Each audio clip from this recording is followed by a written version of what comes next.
અમદાવાદ શહેરમાં એટલે કે પૂર્વના વિસ્તારોમાં ભારે વરસાદ વરસી રહ્યો છે। ભારે વરસાદના કારણે અનેક વિસ્તારો એવા છે કે જ્યાં ટ્રાફિક જામ સર્જાયું છે।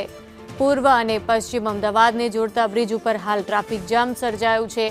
તો આંબેડકર ઓવરબ્રિજ ઉપર ટ્રાફિક જામની સ્થિતિ જોવા મળી રહી છે અને આ ટ્રાફિક જામમાં અનેક વાહનો પણ ફસાયા છે।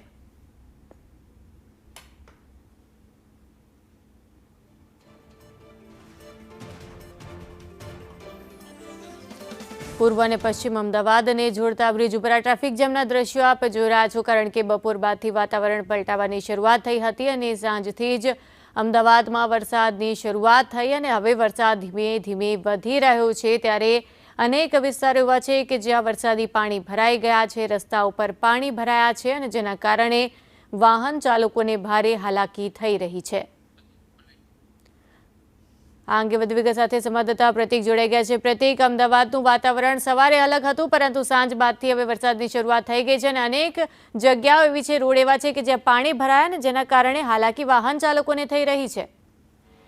શિવાની, દિવસ દરમિયાન બફારાના કારણે સાંજના સમયે વરસાદ અમદાવાદ શહેરમાં વરસ્યો છે। પૂર્વ અમદાવાદ અને પશ્ચિમ અમદાવાદમાં ધોધમાર વરસાદ વરસ્યો છે। કેટલાક વિસ્તારોમાં હજુ પણ વરસાદ વરસી રહ્યો છે। મહત્વનું છે કે વરસાદ વરસવાના કારણે નીચાણવાળા વિસ્તારોમાં પાણી ભરાયા છે અને નીચાણવાળા વિસ્તારોમાં પાણી ભરાવાના કારણે વાહન ચાલકોને હાલાકીનો સામનો કરવો પડ્યો છે। ખાસ કરીને પૂર્વ અમદાવાદ અને પશ્ચિમ અમદાવાદને જોડતા જે બ્રિજો છે તે બ્રિજો ઉપર ભારે ટ્રાફિક જામ જોવા મળ્યો છે।